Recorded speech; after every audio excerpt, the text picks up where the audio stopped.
By now, you might have heard the news that Google is deprioritizing Stadia. What does this mean for the platform, and should you even bother investing your time with Stadia? We've got a lot to cover with this, so let's get started.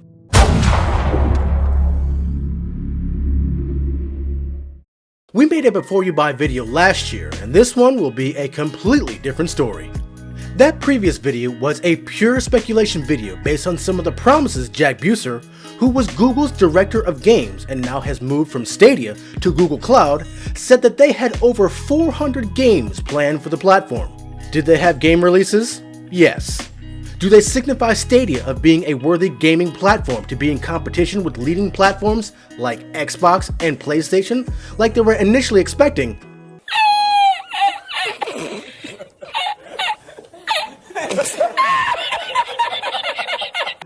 What gets me is that Jack made it seem like we're getting the good stuff.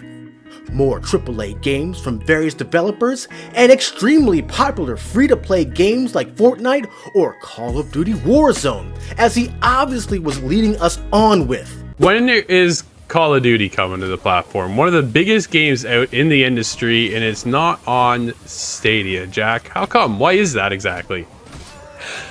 Well, look, we get, again, whether it be Call of Duty or any number of other games that have yet to come to the platform, we know of plenty of games that aren't yet on the platform that we would really like to launch for our gaming community. Give your failure simple and easy to follow directions, but here's the key.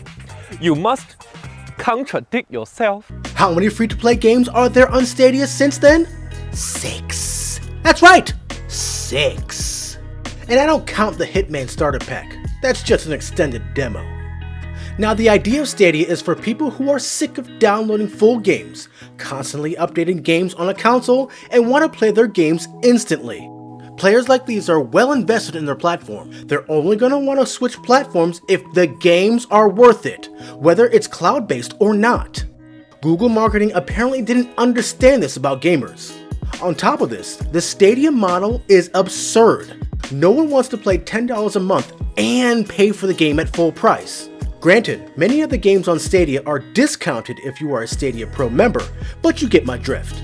I think this model would be better.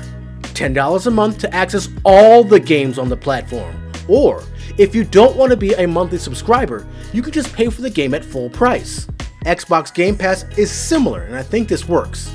Another big problem with Stadia is that it's a huge hassle to get games developed on the platform. With the Stadia keynote last July, they indicated that they are making it much easier for third-party developers to come in and make Stadia games, since it was a horrible process for game developers in the beginning. The problem is that it's too late! That right there is emotional damage. We would probably have a ton of other AAA games on Stadia if the development process wasn't so tedious for developers from the start. Let's face it, Stadia out the gate bit off more than they can chew. This is not a technological hit. This is a marketing hit. Google was so far up their own ass that they thought people were just going to instantly drop their Xboxes, PlayStations, and gaming PCs in order to play the games on Stadia. This just shows how out of touch they are with the actual gaming community they were trying to appease to. One of the biggest reasons GeForce Now works for PC gamers who want to transition to cloud gaming is that they integrate with the game distributors that PC gamers are already dealing with. Have a giant Steam or Epic Games library? Play them on GeForce Now, for the most part. This model is very low risk for the people trying to get into cloud gaming because they don't have to invest much to play what they want to play over the cloud. Nvidia gets it, Google does not. It's actually a shame because when it comes to the tech of Stadia, Google was on point. It's been reported that the GPU running Stadia is a custom AMD Vega 56. Many have speculated that the actual unit is an AMD Radeon Pro V340. This card is based on the Vega architecture, which is optimized to deliver extreme performance in multiple user virtualized environments. So extreme, in fact, that virtualized users can game in 4K. It's also been reported that Stadia uses a custom Intel CPU. No one truly knows the exact Intel model, but it's speculated that it's a version of an Intel Xeon Skylake, suited for multiple user gaming. And since this is a Google platform, latency is also very low due to the thousands of Google Edge nodes that are located all over the world. Hundreds of them are in the United States alone, which almost guarantees an extremely fast connection, better than any other platform to date. Well, maybe except Amazon Luna and GeForce Now. Stadia is also compatible on desktops through a browser, on iPhones, Android devices, and is now going to be deployed on TV brands starting with LG TVs. Just plug and play. And Google has been dedicated to get support on many other devices as well, with a roadmap of improvements down the line, so Stadia really isn't going anywhere anytime soon. Now with all this great cloud gaming technology, what is Stadia's plan now since it will be focusing on white labeling? What this means is that they will be offering a majority of the Stadia tech we just talked about to companies who want to develop their own cloud platforms but don't want to invest in the hardware associated with it. This is where Google Cloud and Google Stream comes in. This is also why I think Jack Buser left Stadia to be the director at Google Cloud instead. By relabeling Stadia to Google Stream, companies like Vortex, which just got bought out by Intel, can decide to run their services through Google Stream and actually become a viable platform. Or, Boosteroid starts using Google Stream with Stadia tech to play their games. Imagine them getting a 4K tier like GeForce Now.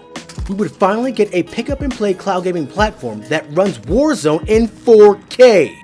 Is this what Jack Buser was referring to? Yeah, probably not. Only time will tell.